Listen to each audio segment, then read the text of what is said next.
হে everyone, আসসালামু আলাইকুম। কি অবস্থা সবার? সো আজকে আমাদের ফার্স্ট চ্যাপ্টারের first lecture, introduction to time complexity. এই ভিডিওতে আমরা জানার চেষ্টা করব যে টাইম কমপ্লেক্সিটি আসলে কি। ঠিক আছে, অনেকে হয়তোবা টাইম কমপ্লেক্সিটি সম্পর্কে জানেন, আবার হয়তোবা অনেকে জেনেও একটু ভুল জানতে পারেন।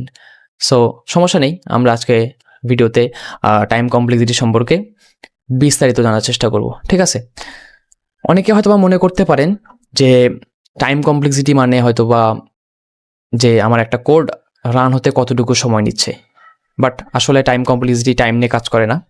টাইম কমপ্লেক্সিটি কাজ করে অপারেশনস নিয়ে। ঠিক আছে, সো আপনাকে যদি বলা হয় যে টাইম কমপ্লেক্সিটি কি, আপনি হয়তোবা বলতে পারেন যে টাইম কমপ্লেক্সিটি মানে আমার কোডটা রান হতে কতটুকু সময় নিচ্ছে। আসলে এটা না। ঠিক আছে, সো আসলে টাইম কমপ্লেক্সিটি কি? টাইম কমপ্লেক্সিটি হলো যে আমার একটা কোড বা আমার একটা প্রোগ্রাম কতগুলো অপারেশনস করছে, এটাই টাইম কমপ্লেক্সিটি। আমার একটা কোড কতটুকু অপারেশনস করছে বা কতগুলো অপারেশনস করছে, এটাই টাইম কমপ্লেক্সিটি।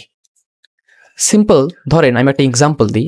এখানে একটা সিম্পল কোড আছে, এই কোডটা আপনাকে বুঝতে হবে না, আপনি জাস্ট আমি কি বলি এটা বোঝার চেষ্টা করুন। এখানে এই কোডটা ডিভাইস নাম্বার 1-এ রান হতে সময় লাগে 2 সেকেন্ড। আবার এই সেম কোডটাই ডিভাইস নাম্বার 2-এ রান হতে সময় লাগে 1 সেকেন্ড।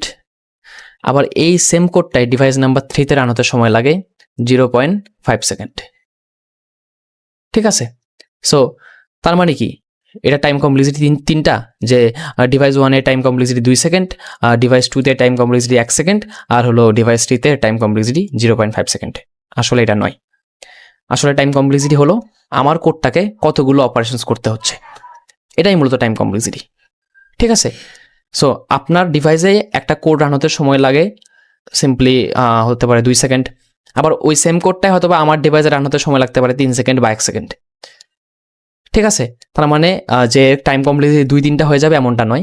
টাইম কমপ্লেক্সিটি আসলে একটাই। টাইম কমপ্লেক্সিটি নির্ভর করে অপারেশনসের উপরে, যে তাকে কতগুলো অপারেশনস করতে হচ্ছে, এটাই মূলত টাইম কমপ্লেক্সিটি। ঠিক আছে, সো আমরা আরেকটা এক্সাম্পল দিব, দেখেন একটু। এখানে আরেকটা কোড আছে, এখানে আরেকটা কোড আছে। ঠিক আছে, এখানে দেখেন, এখানে কিন্তু একটা ফর লুপ চলছে। হ্যাঁ, এখানে দেখেন, এখানে একটা ফর লুপ চলছে, তাই না? এখানে একটা লুপ চলছে। মেইন কথা, এখানে একটা লুপ চলছে। ইরেজারটা কই গেল? ওই তো। এখানে বড় কথা, এখানে একটা লুপ চলছে। ওকে, সো দেখেন তো এই লুপটা কতবার চলবে, কতবার এই লুপটা চলবে। এর মান যেটা দেওয়া হবে, মনে করেন এর মান 100 দেওয়া হলো, তার মানে এই লুপটা কতবার চলবে? এই লুপটা 100 বার চলবে। যদি 1000 দেওয়া হয়, তাহলে এই লুপটা 1000 বার চলবে। তার মানে এই লুপটা কতবার চলবে নির্ভর করছে কিসের উপরে? এন এর মানের উপরে, তাই না? এন এর মানের উপরে এই লুপটা নির্ভর করছে না যে লুপটা কতবার চলবে। সো সিম্পলি এই কোডের টাইম কমপ্লেক্সিটি দাঁড়াবে অর্ডার অফ এন।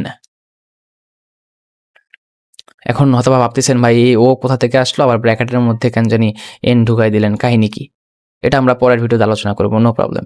বাট আপনি আপাতত বুঝেন টাইম কমপ্লেক্সিটি আসলে কি। টাইম কমপ্লেক্সিটি আসলে হচ্ছে আমার একটা কোড কতগুলো অপারেশনস করছে, এটাই টাইম কমপ্লেক্সিটি। ঠিক আছে, যেমন এই এই লুপটা মেনলি কতবার চলবে, এটা নির্ভর করতেছে কিসের উপরে? এন এর মানের উপরে। এন এর মান যতটুকু দেওয়া হবে, লুপটা ততবারই চলবে। যদি আমি এন এর মান এখানে 1 লক্ষ দিই, তাহলে লুপটা 1 লক্ষ বার চলবে, সিম্পল। যদি আমি 5 দিই, তাহলে 5 বার চলবে। যদি 10 দিই, তাহলে 10 বার চলবে, সিম্পল হিসাব। তার মানে এই লুপটা নির্ভর করতেছে, আর এই পুরো কোডের কমপ্লেক্সিটি নির্ভর করতেছে এই এন এর মানের উপরে। তার মানে আমরা বলতে পারি এই কোডের কমপ্লেক্সিটি অর্ডার অফ এন। এখন হয়তো বা এই অর্ডার অফ মানে কি বুঝতেছেন না, এটা নেক্সট ভিডিওতে আলোচনা করবো। আপনি জাস্ট বুঝেন যে টাইম কমপ্লেক্সিটি কি, এটা কি। টাইম কমপ্লেক্সিটি কি, এটাই আপনি বোঝার চেষ্টা করেন, তাইলেই হবে। ঠিক আছে, সো আশা করি বুঝতে পারছেন যে টাইম কমপ্লেক্সিটি কি। যদি বুঝতে না পারেন, কমেন্টে লিখে দিন, আমি আরও সহজ করে বলার চেষ্টা করব। ওকে, সো আজকের এই ভিডিও এ পর্যন্তই, দেখা হবে নেক্সট ভিডিওতে। আর আপনারা যারা আমাদের ফেসবুক পেজ ফলো করে দেননি, অবশ্যই করে দিবেন। আর আমি বলবো ভিডিওগুলোর জন্য আপনি ইউটিউব প্লেলিস্ট ফলো করেন, তাহলে ওখানে গোছানো অবস্থায় ভিডিওগুলো পাবেন। ইউটিউব প্লেলিস্টের লিঙ্ক আর ফেসবুক পেজের লিঙ্ক কমেন্ট বক্সে দেওয়া থাকবে। ঠিক আছে, আল্লাহ হাফেজ।